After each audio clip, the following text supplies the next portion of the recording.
दिनै कक्लाबारि बियाबाव जोङो फैनाया जाहैबाय जोंहा माखासे आसनिफोर दङ। बे आसनिफोरखौ जोङो फाउन्डेसन स्टोन होफैदों। गुबुन जेबो गैया आरो बाइ इलेक्सन जानो थांगासिनो दं, माला जायो जों मिथिया।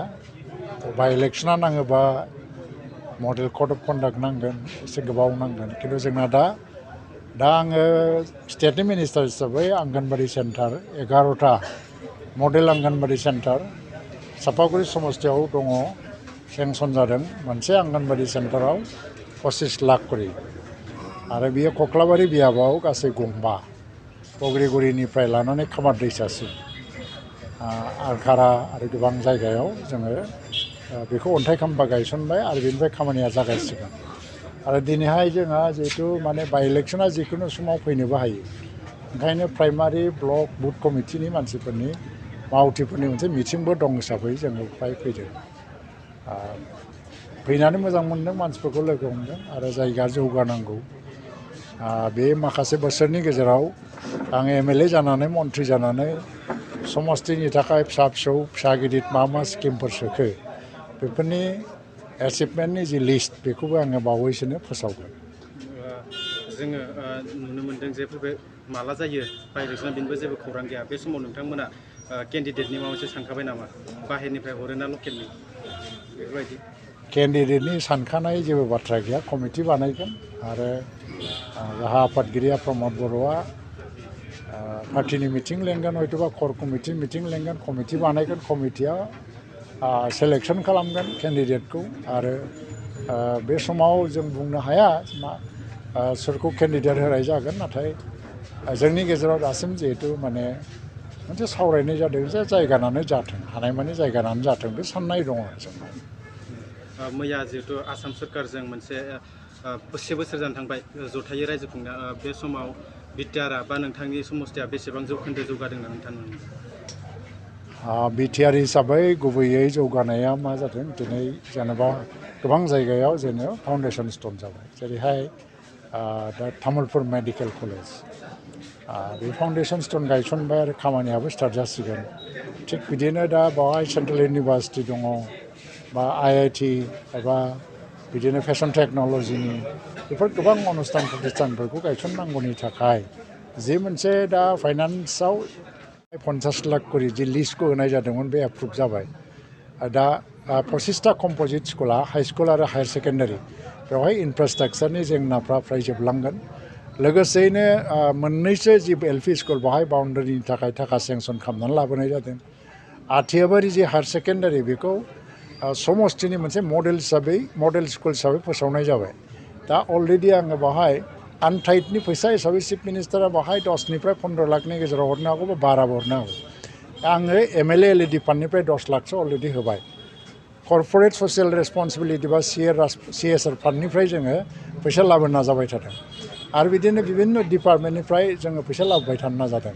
दा बे आथियाबारिया 5 बोसोराव ओरैबायदि मोनसे मडेल स्कुल जाहैगोन बे ओनसोलनि थाखाय। जों थारैनो एमएलए मडेल स्कुल हिसाबै जों बेखौ लाबाय जेला बेखौ जोङो जाफुंसार खालामगोन आरो मोनसे मडेल स्कुलाव बियो सोलायलांगोन।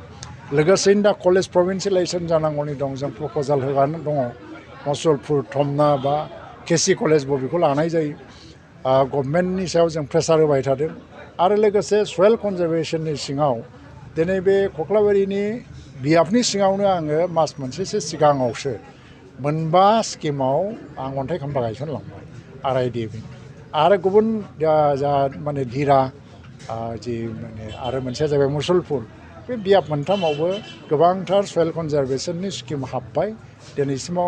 दासिमाव जिहेतु आंनि आखायाव बिनि मोनसे अंकआ गैयाखाय आं दानो होथ'नो हानाय नङा, खिन्थु माखासे दिननि उनावहाय आंनि एचिभमेन्टनि लिस्टखौ आङो होगोन। लोगोसेयैनो बाहाय आरो गुबुन गुबुन आंगनबादि सेन्टारफोरखौबो बानायनाय जागोन। टि गार्डेननि स्कुल हाबबाय, फारसेथिं आनटाइडनि जे राबां ओनसोलावबो मोनसे स्किम होनाय जादों 5 लाख थाखानि आरो दुमनि ओनसोलाव 5 लाख थाखानि होनाय जादों।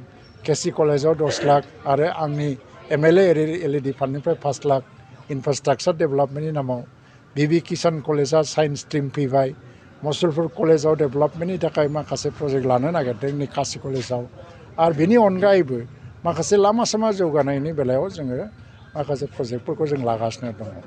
दा बे बिथिंनिफ्राय नायोबा सापागुरि समस्थियाव बोसोरसेयाव गोबां स्किम हाबबाय आं साना आं बुङा जे नांगौनि बारा स्किम हाबबाय होननानै खारन मावनांगौआथ' जोबा आं गावखौनो दिनै बोसोरसेनि गेजेरावनो साक्सेसफुल सासे MLA होननानैबो बुंनाय नङा मालाया बुङोबाबो आं बुंनाय नङा खारनथ' आङो जिहेतु बे जायगानि मानसिफ्रा आंखौ क'क्राझारनिफ्राय लाबोलायनानै भट होनानै देरहानानै दिनै मिनिस्टार खालामदों आं जे हायो गरसेबो फैसा नस्थ' खालामालासिनो निष्ठाबान भाबै बे समस्थिनि जौगानायनि थाखाय आं खामानि DPR एबा प्रजेक्टफ्रा एप्रुभ जानानै फाइनान्सआ सेंसन जानांगौ बे प्रसेसा दाबो सोलिगासिनो दं बे फैगोन माया माबाया जोंहा नखर मन्थ्रि अमित शाहया बुंलांदों जे गोरोबथा मथे 1500 कौटि थाखा 1500 कौटि थाखा पेकेज होनाय जागोन बिटिआरआव नाथाय बेखौ दा बारायनानै 1800 बा 1800 कौटि थाखा बानायनाय जागोन होननानै दा फोसावलांबाय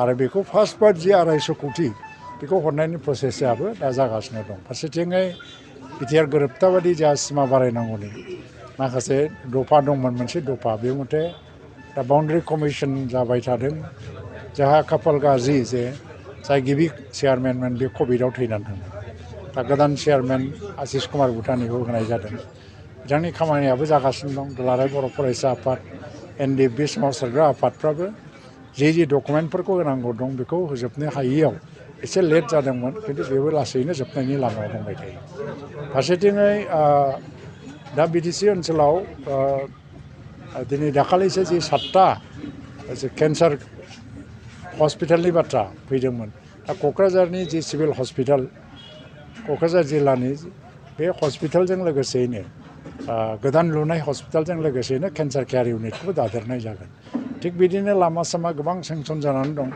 आंनि कक्लाबारि समस्थिनि सिङाव जुदि बुंनांगौ जायोबा आङो दिनै बोसोरसे जाबाय बे बोसोरसेनि गेजेराव नुनो मोन्दों मा सापागुरि समस्ति हिसाबै मसलपुरा मोनसे जिल्लानि हेडक्वार्टार दा बेवहाय मोनसे जिल्ला थोरफोनि बा डिस्ट्रिक्ट लेभेलनि स्टेडियाम बानायनाय जागोन 50 कौटि थाखानि बियो जोंनि बे बाक्सा जिल्लानि गेजेराव जेरावबो गैया बा BTC ओनसोलावबो बे गैयामोन दासो जानो थांगासिनो दङ बेयो बिराद गिदिर मोनसे एचिभमेन्ट लोगोसे जोंनि DC अफिसा आसाम टाइप माने फिसा न'आव सोलिबाय थादोंमोन दा इन्टिग्रेटेड DC अफिस हिसाबै सेंसन जाबाय 25 कौटि थाखानि सार्किट हाउसआबो मोजाङैनो जागोन सार्किट हाउसनि थाखायबो थाखा सेंसन जाबाय लोगोसेयैनो दा RIDFनि आन्दाराव आं 3 ब्रिज बानायदों बे जाहैबाय